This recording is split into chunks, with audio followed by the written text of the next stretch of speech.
Okay, let's get started. DNC Day 1, President Joseph Robinette Brandon is going to be delivering the keynote address tonight. Maybe I'll be there for that. I don't even know if I will be. I don't know if I'll attend that one, but I could potentially. Okay. Now, let me tell you, okay, I did not get this level of access that this man has right here. I don't know if they just like set up their camera right here or if they have news stations. But like the DNC should have given me, I'm not kidding when I say this, the DNC should have given me like a CNN style permanent studio. Okay. They f***ed up. Bringing our chief White House correspondent, Mary Bruce, our chief Washington correspondent, John Carl.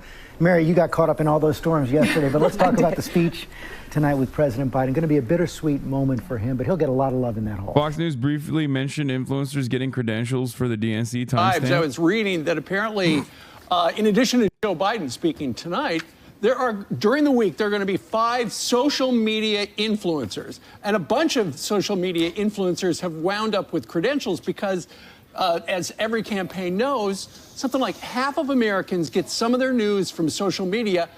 Yeah, myself included. Except, problem is, I think the people that are speaking that they're giving talking points to or like allowed to speak at the DNC, which I never would have done that anyway. But the people that got the you know who got one of the talking slots? That chick, Olivia Giuliana, who literally was, till the very last moment, riding with Biden.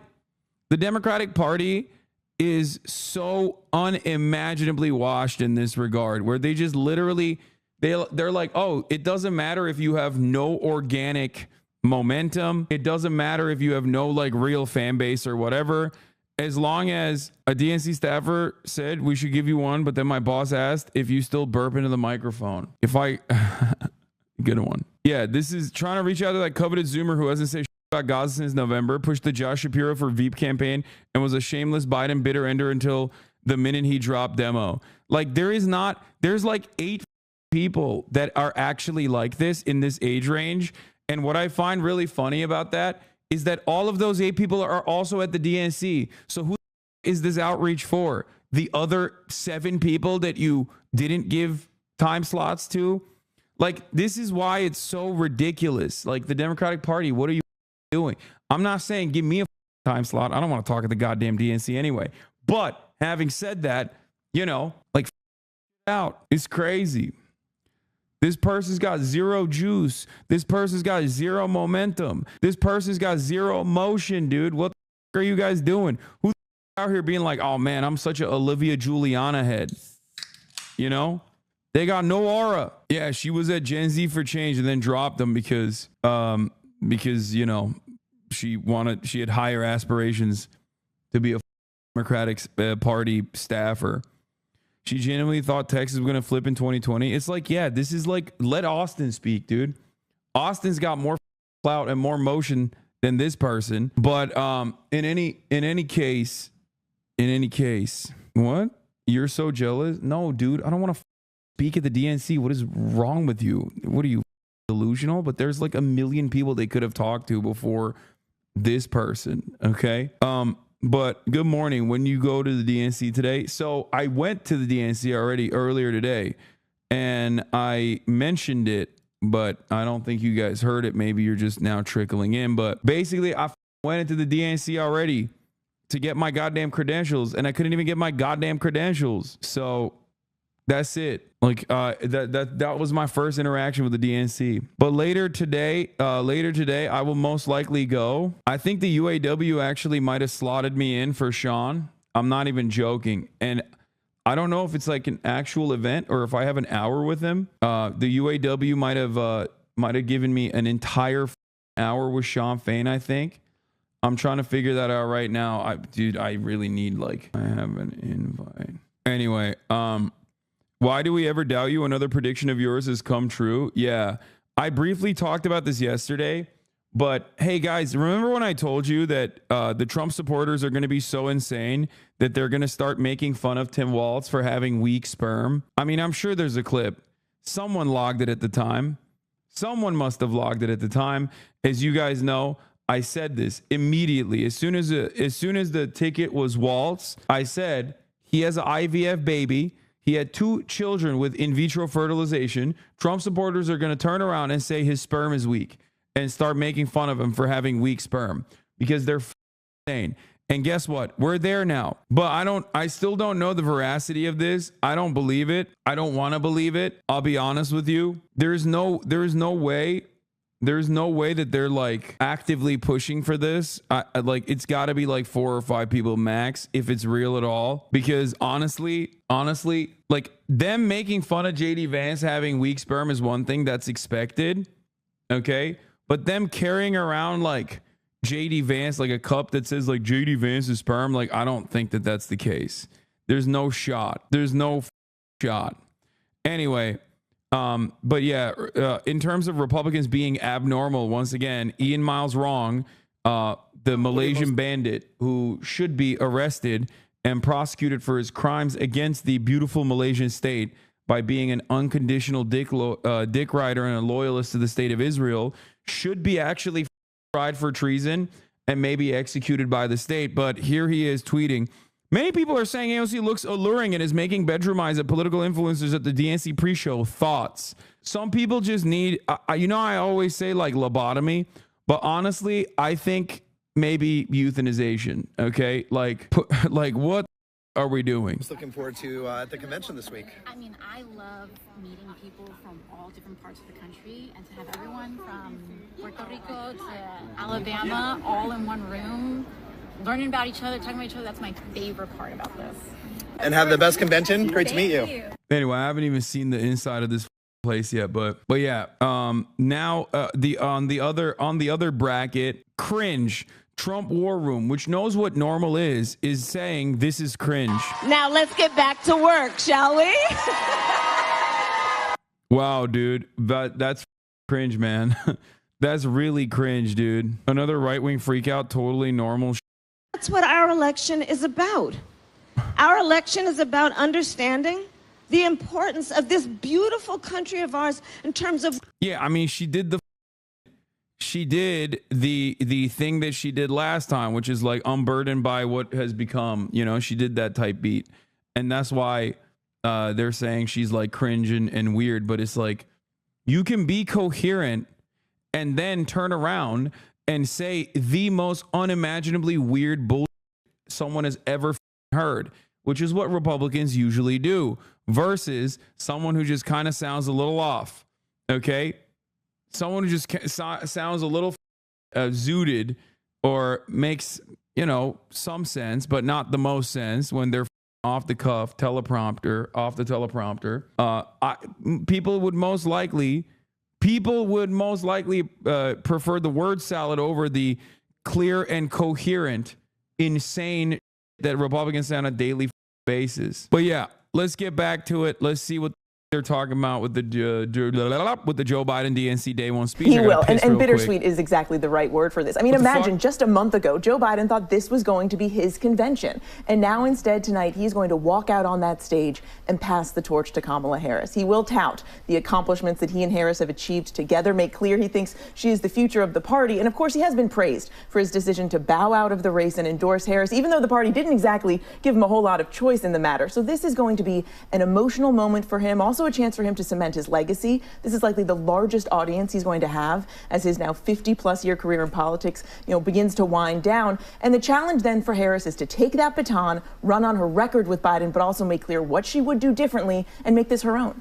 And John, you and I have been covering politics for a long time. It's really hard to think of a more consequential summer in American politics. You go back to that debate less than 2 months ago, June 27th. I mean, we have an entirely different race than we had a month ago. This is a transformed election. This convention is entirely transformed. I mean, a month ago, they had to rip up a script they had effectively been working on, really, George, starting to work on this convention 2 years ago. Now you have Kamala Harris, who was a vice president standing in the shadows of an unpopular president, now suddenly the undisputed leader of a newly energized Democratic Party. And George, what I would look for here is Harris, as Mary suggested, to subtly but clearly distance herself from Joe Biden, and interestingly, also from herself and from the positions she took when she ran in an ill-fated campaign 4 years ago for the Democratic nomination as somebody at the far left of the party now. She is a transformational figure, or wants to be one, who can appeal to the left of her party, the center of her party, and also to disaffected Republicans unhappy with Donald Trump. Meantime, John, former President Trump seems to be disoriented by the change. His team keeps saying focus on the issues. He keeps focusing on Kamala Harris. Did this motherfucker say far left? Unhappy with Donald Trump. Meantime, John, former President Trump seems to be disoriented. Transformational figure, or wants to be one, who can appeal from the positions she took when she ran in an ill-fated campaign 4 years ago for the Democratic nomination as somebody at the far left of the party now. She is a transformational figure, or wants to. Bro, what are you saying? Yo, people just be saying, okay? People just say, dude. I swear to God, mainstream media, people just say, like, what do you mean far left? What do you mean far left? What are we doing here, man? Far left of what? She was never, oh my God. Okay. The word communism just like doesn't mean anything to the mainstream media anymore. Yeah. Warning for protesters, Jack Posobiec is present. Please do not engage. She was called the most left senator or something at the time. Probably what he's referring to. Yeah, I mean, she's not. And she wasn't back then either, by the way. It's crazy, dude. Yeah. So far left is wild. Call to order Minion Moore, chairman of the Democratic National Convention Committee, Honorable Jamie Harrison. Here, this is the lineup. That Gay Guy Candle Co. Thank you to That Gay Guy Candle Co. for the speakers. Remarks and video intro from Brandon Johnson, mayor of Chicago. Confirmatory ceremonial vote. Blah, blah, blah, blah, blah, blah. Welcome remarks. Peggy Flanagan, Lieutenant Governor of Minnesota. Okay. Member of the U.S. House of Rep, Illinois, Lauren Underwood. Video from Rich Logis, former Donald Trump voter. Remarks from Robert Garcia. Joint remarks. All this stuff is like whatever. It's not really that interesting, but I mean, there's a lot of labor people on this lineup, so that's cool. That's the first day. And then remarks, Project 2025, Chapter 1, Introduction, Michigan State Senator, Honorable Gina M. Raimondo, Kathy Hochul, Governor of New York. Sean Fain is going to be speaking. AOC is going to be speaking. And then that's got to be a mistake. Wait. AOC and Hillary Clinton back to back? What the am I crazy? That's crazy. That's why. Okay. Oh, hell no, dude. And then Jim Clyburn, Jamie Raskin, Jasmine Crockett, Grace Meng, and then joint remarks from radical liberal Raphael Warnock, remarks by Dr. Jill Biden, introduction by Ashley Biden, and then the Honorable Joe Biden, the Prezi. Okay. Bernard Sanders is going to be speaking on Tuesday night. Interview with Hill Dog? No. This interview's outdated. They're going to be swapping out Hillary Clinton with Austin show. Psaki and Pritzker taking Malort shots. Okay, this is like kind of annoying because I would like to also hang out with the Pritz, okay? And it's like he was one of the interview targets for me, and they didn't play that game at all, okay? It's like, oh, do I have to be in the administration? Do I have to be a Psaki bomb? Do I have to drop a Psaki bomb to be able to get Big Pritz? Do I have to drop a Psaki bomb to get the Big Pritz interview? What? Is it because my big boy card has been revoked? Is that what this is? Is that the issue? Fake champagne socialists, get your money up more? Yeah. Malort is so nasty. I know that's the point, but damn. That's Malort. It's not worth it, brother. I don't care. If I get to do it with the Pritz, I'm down. I'll down that shot. All right, let's see what the Fox News people are saying about the influencers. Like a third of people under 30 get their news from TikTok. So bring in the TikTokers to make Kamala Harris look better.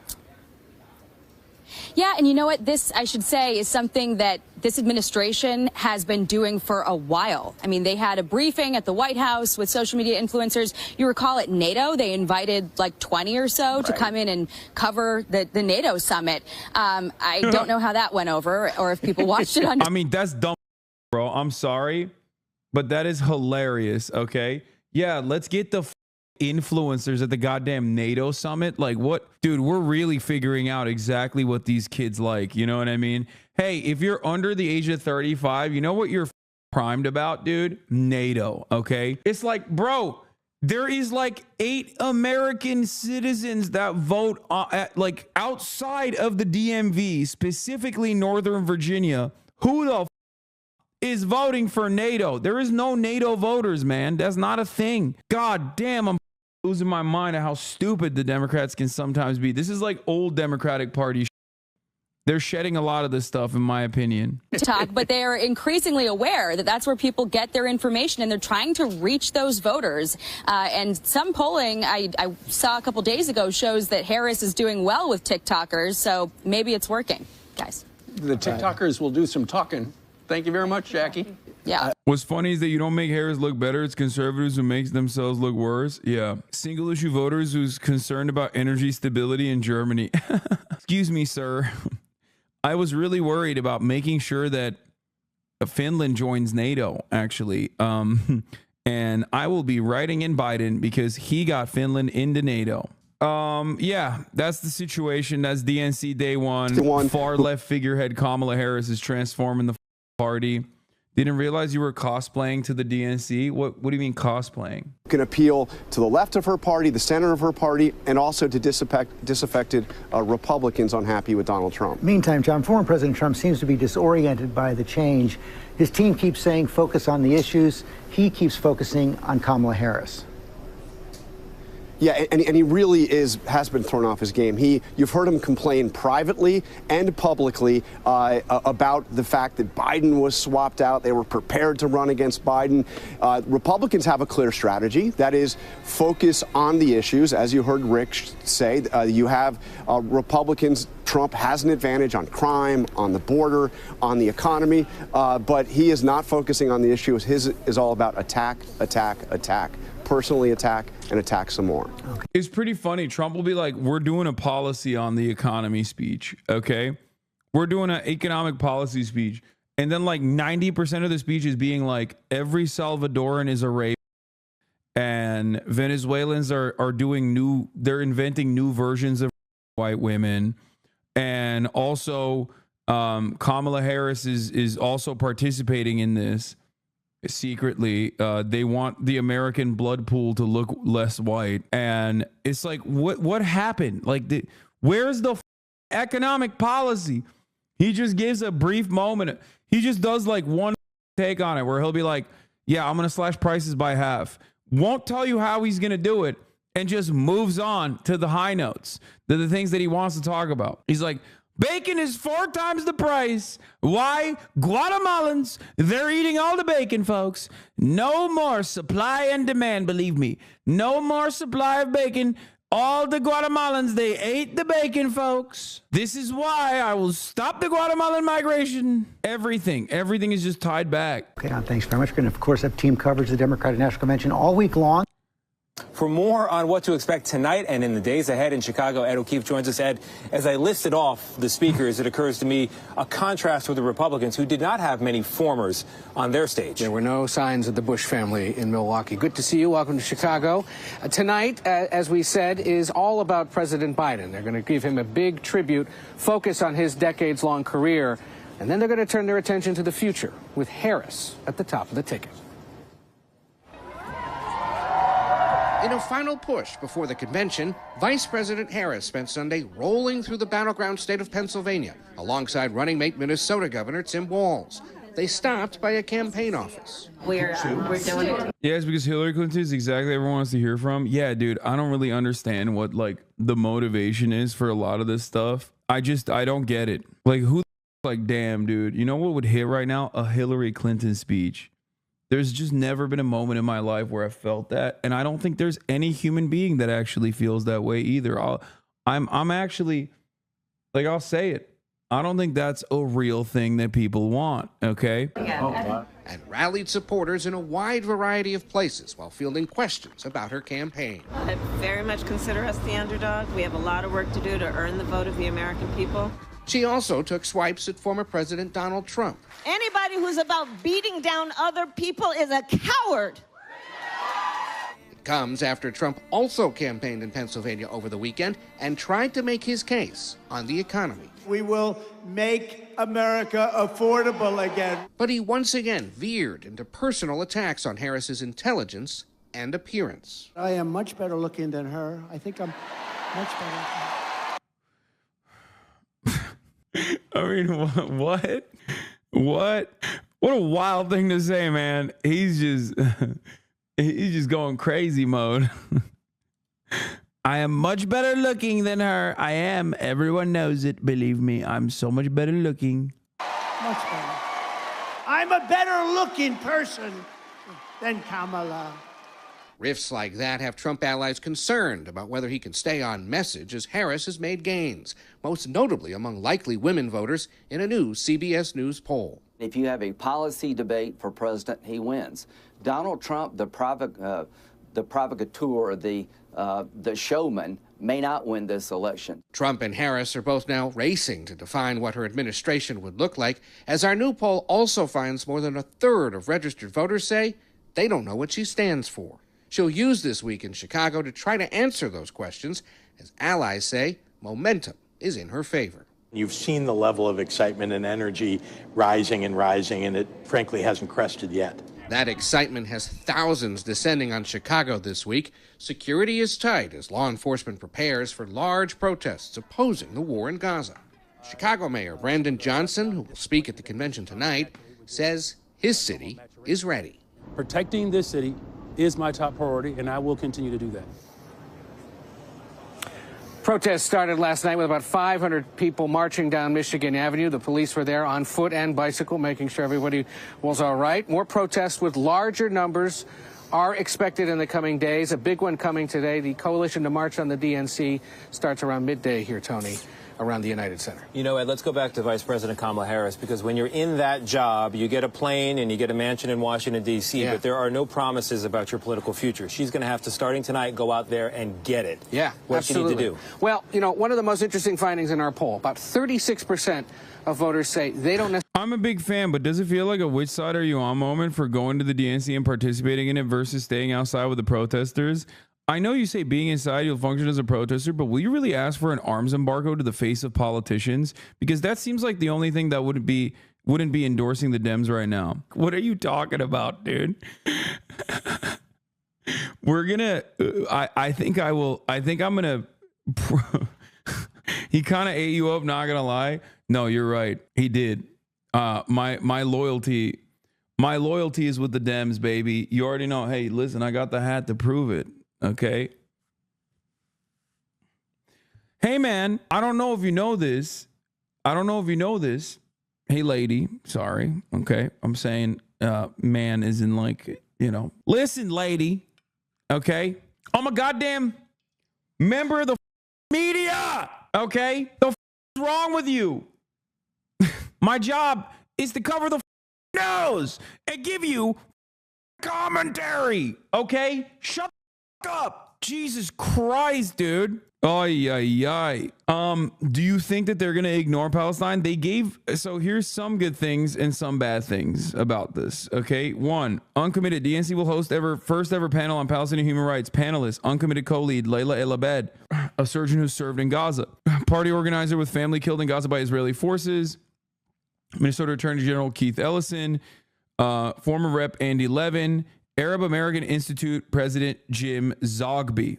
Okay. And this is like pretty solid, pretty huge, right? That's like a pretty big deal. But also simultaneously, on the other side, you got the DNC coming out with a statement against like sexual violence that Hamas committed, which is like so nutty when you think about what's going on in Israel right now. Pretty incredible, though totally believable, that the final DNC platform is a one-sided condemnation of sexual violence, and it's aimed at Hamas, even as the Knesset engages in a full-throated debate as to whether acknowledge the rape of Palestinian detainees is okay or not. Their entire platform on the Israel is just like so incredibly one-sided. I know TikTok issue of the day doesn't matter, but there's a really interesting shift on leftist TikTok of other minorities getting increasingly frustrated by Palestinian pro-Palestinian creators as asking marginalized groups in America to sideline their oppression and rights by committing to not voting. No, you are being increasingly annoying, and the shift is just incredibly annoying. Americans are just so selfish and don't give a shit about anything else other than themselves. Ain't nobody's actually having a conversation like that. Okay, Palestinian rights are human rights. Palestinian rights are the same as black liberation. Palestinian liberation is the same as black liberation in the United States of America. Palestinian emancipation is directed towards an entire government that literally trains the American police departments. Okay, there is a direct through line. I don't care. Like, it's just so stupid. I'm sick and tired of having this conversation with people who are just idiotic. Okay, this is a conversation that we're having with people who are just too stupid to like read into it a little bit. I don't care. TikTok. Okay, Jesus Christ. Necessarily know what she stands for, what she would do as president. That's a higher percentage than Donald Trump. So she's got to spend time this week, the whole party does, explaining again who she is, what she's about, what she would do. The poll also found, interestingly, the reason she's starting to close the gap. Those younger voters and voters of color are now starting to show up in numbers that suggest they can close the gap. So she's got to keep focused on them and what they're interested about, which is why you're hearing so much this week about the future. What will we do for you? What would this change in the country mean for you as you get older? You'll see a lot of focus on that as well. As soon as that Rosal girl called black people colonizers, you lost me. I'm going to lose my mind. Don't necessarily know her life story, don't necessarily know the work she's been doing the last few years or what she would want to do. That's what this week's got to be about, because it's a 4-day ad, essentially, for her, with the potential for a lot of news to be made as well. Yeah, she's going to define herself, not let Republicans do the defining for her. Ed, thank you very much. Some of the thousands of delegates say they are remaining uncommitted as a protest over U.S. support for Israel. CNN's Donny O'Sullivan is here with me.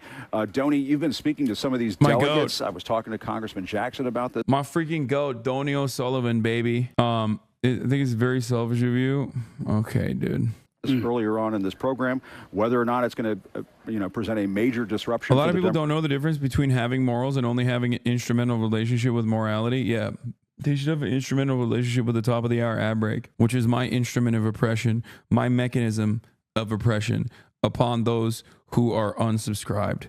Because at the top of the hour, there's a 3-minute ad break. And if you no longer want to see those ads, you are going to get cooked. You're going to see if you no longer want to see those ads, you need to subscribe, or else you are going to see 3 minutes of ads. People that personally think that like the pro-Palestinian movement overall are anti-black or some shit, and that's why you're allegiances with the pro-Palestinian movement are on shaky grounds, for the record.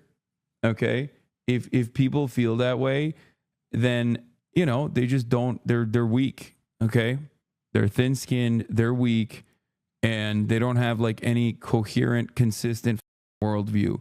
It has nothing to do. It literally has nothing to do with that at all. It has nothing to do with your own personal opinions, your own personal feelings.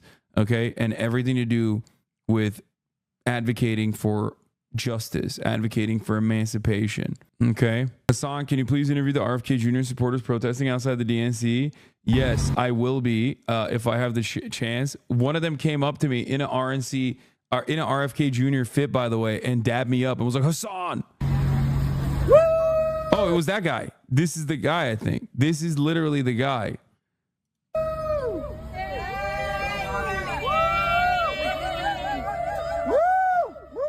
Content, baby. Content. You can't possibly believe that there aren't people in there working on behalf of a Republican victory. I know you can't discuss this because you couldn't possibly tell me exactly how a right-wing infiltrator would act in that space. In what space? In the pro-Palestinian camp? Is that what you're saying? You think there's like right-wing infiltrators? There's right-wing infiltrators in every space. I mean, here, look at this. Heads up, neo-Nazi ally and right-wing troll Jack Posobiec is trying to interview DNC protesters undercover outside the United Center in Chicago wearing a keffiyeh over his face. Don't speak to him. There you go. Yeah, you asked. Here are the infiltrators. The infiltrators don't even have to be right-wing. Let's not pretend the only right that unconditionally support Israel. No, I think that Chatter was trying to make an argument that there are right-wing infiltrators in the pro-Palestinian space, specifically being like, don't vote for the Democrats. It's like, I think people can make up their own minds on this issue. There are a lot of people who also personally think voting for Trump would be helpful for the Palestinians. I don't believe that, obviously. That's something that I've routinely criticized. I think it's ridiculous. Having said that, however, there are people who do believe that. Okay, so just remind yourself of that reality. Democrats here in Chicago, what are you hearing? I got to pee. Hey, Jim, yeah, I mean, there's going to be probably tens of thousands of protesters expected outside the arena. But when it comes to here on the convention floor, I mean, obviously the Democrats want to tell a story of remarkable unity and the party getting behind Harris. But for pro-Palestinian activists and demonstrators, they also want to bring that point up here on the convention floor, and they want answers from Harris on Gaza. And we spoke to some of them yesterday. We've got 30 uncommitted delegates that are representing over 740,000 uncommitted voters nationwide who voted uncommitted as a pro-peace, anti-war vote in the Democratic primary. This is a meeting of uncommitted Democratic delegates here in Chicago on the eve of the Democratic National Convention. That it's not sustainable for our own government to fund the mass killing of civilians. Folks become delegates at their state party, and then they come to the national convention, and they're either committed to the candidate, to one of the candidates, or not. In our case, we're not committed because we haven't heard what we've wanted to hear. We're looking for a ceasefire. We're looking for a strong commitment on a ceasefire. We're looking for an arms embargo for us to stop sending weapons that are contributing to the genocide there. I represent some of the over 101,000 voters in Michigan who voted uncommitted as a pro-peace, anti-war vote. Nobody wants to see Trump in November. We are a very anti-fascist movement. We are actually doing what we can to save the Democratic Party by saying, listen, VP Harris, there is a key base of over 730,000 anti-war voters who are telling you that we want to see you turn the page on Gaza policy and save Palestinian lives. What do you want to hear from Harris in Chicago this week?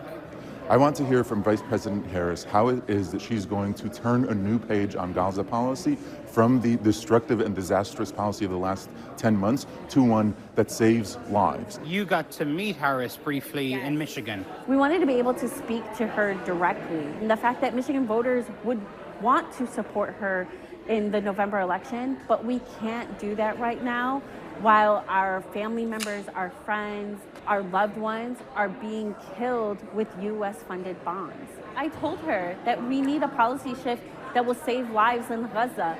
My community is telling me that they're losing tens and hundreds of their family members, and she said it's horrific. She's been incredibly empathetic. I do have to say that.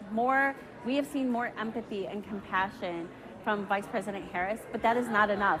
Palestinian children can't eat. Oh my God, Hassan, you forgot Kaya? Shit. I was supposed to bring her here. Words. Is there more hope in this movement right now with Harris at the top of the ticket than there was when Biden was there? I think that in general, we would all say we're cautiously optimistic. There is a little bit more wiggle room, we feel like, with Vice President Harris. We've already seen her change the rhetoric a little bit, but words are not enough. And Jim, you hear that cautious optimism there. I will say one of the delegates also told me that... Like, I'm not kidding when I say this. The DNC should have given me a lot like this, okay? The difference it's in bullshit. The engagement between when Biden was on top of the ticket versus when Harris, was night and day in terms of how the campaign is engaging with these activists. Also, a lot of folks, a lot of Democrats saying to people like this, well, you know, if you don't vote for... What's your take on leftist channels who are criticizing uncommitted voters for even talking to Harris? I don't care. Yeah, they're silly, okay? It's ridiculous. There is a election going on, okay? There is a election happening. Obviously, it is a pressure point. It quite literally is the smart thing to do. Wait, what did you say? 9/11 guy? You do understand, I literally have a press pass. Like, I have a badge given to me by the DNC. They just didn't give me a slot, like a permanent space that I can stream out of. That's it. I don't know why people are like this. I'm using the hotel internet. It's pretty simple to extract concessions. You need people to talk to Harris? Yeah. My girlfriend cuts Pritzker's hair and his wives. I can link you. Have your team DM me. I don't have a team, man. This is me. How does it feel to have that DNC badge? Seems exciting. It's fine. I saw you mention in a random video about skateboarding pants to grifter because you wore $1,000 pants. When did I wear $1,000 pants? Liberals are trying to cope that the pro-Palestinian protests are not their own potential voters trying to put pressure on a key issue. Yeah. You might help Trump, and that's kind of surprised they didn't give you a slot. No, not like a speaking slot, but like a permanent space inside of the DNC where I can stream. going to be good for Arab Americans or for Gaza and for this cause, your cause. And those folks say that's not our issue. That is for the Harris campaign to answer those questions and to change their position. And I hate to ask you an impossible question to answer, but I'll ask it anyway. Thank you, Jim. Make my life easy. Thanks for that. What are the expectations that things will remain peaceful, that things won't get out of control? Are you getting any sense of that from these activists you're talking to? I mean, all the activists that we've spoken to very much say they want things to remain peaceful. They want their voices to be heard. They want to remain peaceful. But of course, like this, like any demonstration, particularly on this issue, particularly also with the idea of potentially counter-protests, and also there could be agitators in these crowds outside the next few days. We'll be outside, as will our colleagues be. But yes, they are hoping, as everybody here is, that things remain peaceful. Yeah, you have to assume that outside agitators are going to try to infiltrate some of these demonstrations, try to see what kind of trouble they can stir up. All right, Donnie O'Sullivan, thank you very much. Really appreciate it.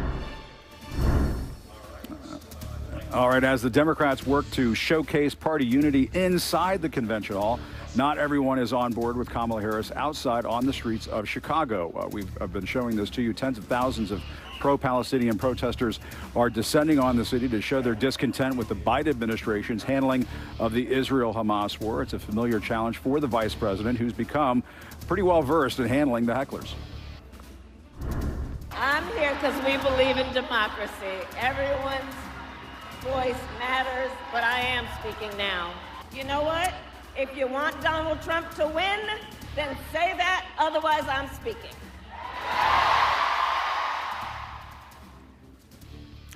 Inside the convention hall, though, another small crack in Democratic unity with 36 uncommitted delegates on that floor. They represent hundreds of. This is so funny. Obsessed with the DNC rendering of the creator platform. Donnie sent me not this rendering, but like the actual photo of the platform earlier this morning. He's like, I think they're going to put the creators there. They got the Unreal Engine render. March hasn't even begun and the media is already working overtime to downplay the attendance. I mean, it hasn't begun yet. It's like filling in. The pile of unclaimed signs of the pro-Palestine protest march on the DNC an hour after it began. Organizers say they were hoping for 30 to 40K. The crowd is maybe 1/10 of that size. Crowd coverings less than half of this 3 softball-sized field size park. Only if you brought Kai to stop him. I know. I it up. Is it only for today, this particular protest? I think there's like different demonstrations throughout the week. But this is like supposed to be the first day of the protest. Citizens of American voters and Democrats as well. We're now learning that 3 Democratic senators who are running for re-election in competitive states will not attend this convention. You see them there on your screen. Let's discuss this all and more with CNN political commentators Kate Bedingfield and Scott Jennings. Kate, I was just talking to Gary Peters a second ago and asked him about what he thinks that the protesters need to understand about what Harris can and cannot do. And the very first thing he said was that we need to get to a ceasefire deal. There is a little bit of choreography about this particular moment where maybe they're on the cusp of a ceasefire deal. Maybe she can't say a whole lot more about this issue at risk of jeopardizing that. But you've got thousands of protesters on the streets wanting to hear more. Well, that's often true in foreign affairs and national security. There are things going on that you can't necessarily talk about publicly.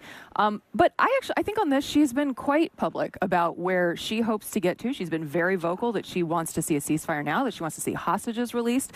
She has spent a lot of time making very clear that that's what President Biden and the administration are pushing for. I think, look, the Democratic Party is a big party. It's a big tent. People are going to speak up and be heard. That's all right. I think you've heard her handle it both with strength, as I would argue. At this point, do you think there's any chance that Kamala will take a more aggressive stance against Israel? I don't know. I don't know at all. And like I said, there's some good things.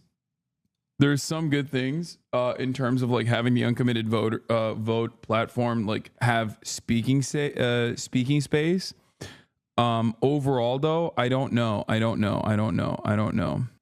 So here, I mean, it's not likely. It's not very likely. The likelihood is not high.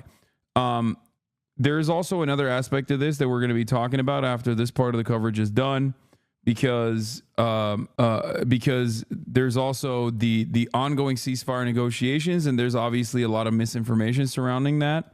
The clip that you showed before we started talking demonstrates, but also you've seen her really be clear that she ultimately shares their goal. And at the end of the day, if you are somebody who's protesting the DNC because you're frustrated about where things stand. There's been a lot of reporting now about what the CNN person said, by the way. Kamala cannot/will not say anything more because of the ceasefire negotiations. Yeah, I think that you can't live stream inside the DNC. Wait, what? Where did you get that idea from? You? No, I never said that. Gaza and Israel. Donald Trump, as president, who has said that we need to go into Gaza and finish the job, is not a viable option for you. And so I would really say to these protesters, look at what Kamala Harris is trying to do to get to a ceasefire. Megaphonics, don't ever say not to be an audio nerd. You're the biggest audio pervert in the chat. No, we don't have lavalier mics. Or we do, actually. We don't. We have lavalier mics, dude. What are you...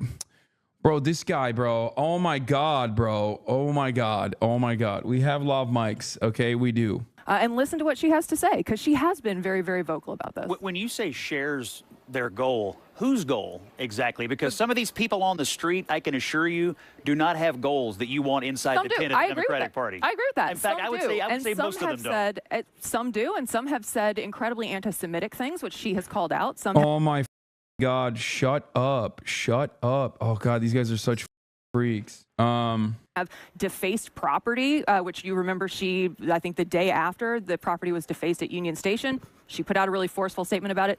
Absolutely. But broadly speaking, the cohort of people who want to see a ceasefire in Israel and Gaza, she shares that goal.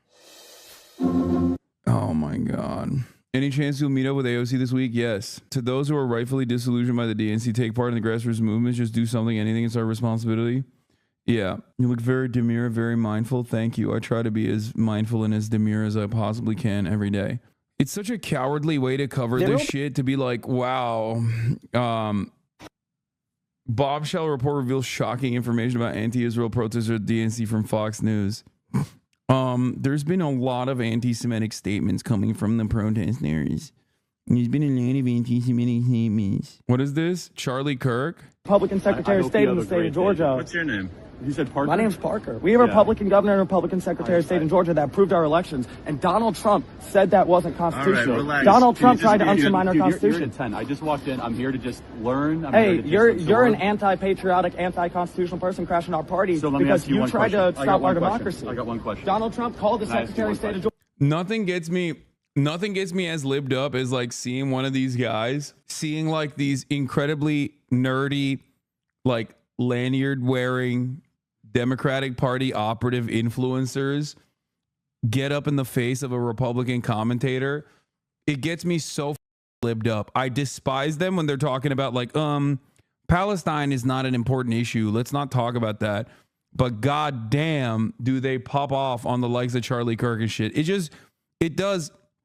If there's anything that unites the Democratic Party or unites the progressive left in general with the entirety of the left umbrella in this country, it is just like being in the presence of a right winger for 3.5 seconds. Okay, I can't stand some of these. I don't know about this dude. I don't know him at all, but I can't stand some of these motherfuckers when they're talking about like, you know, Cory Bush getting owned or whatever, and it's like, you're gross. But the moment that they just chirp at a person like Charlie Kirk is awesome. State of Georgia and told him to find him some votes. What is a woman? Oh my God. That is so fucking weird, y'all. Maybe you should meet one. He said, what is a woman? We lead into the abortion ban. Like, what is because you're with the guys who are with the vasectomy. You're on the vasectomy side of it. I'm not fucking anybody currently. So, like, I don't understand. Do you understand? They will cut this if there's language. I do. You're a fuck, Jack. All right. You. That's one of the things that Freak. Yeah, I did see the unhinged Israel post. I did. Are we ready to let it rip? But I just gotta disconnect this. I gotta take the thing off, right? Okay.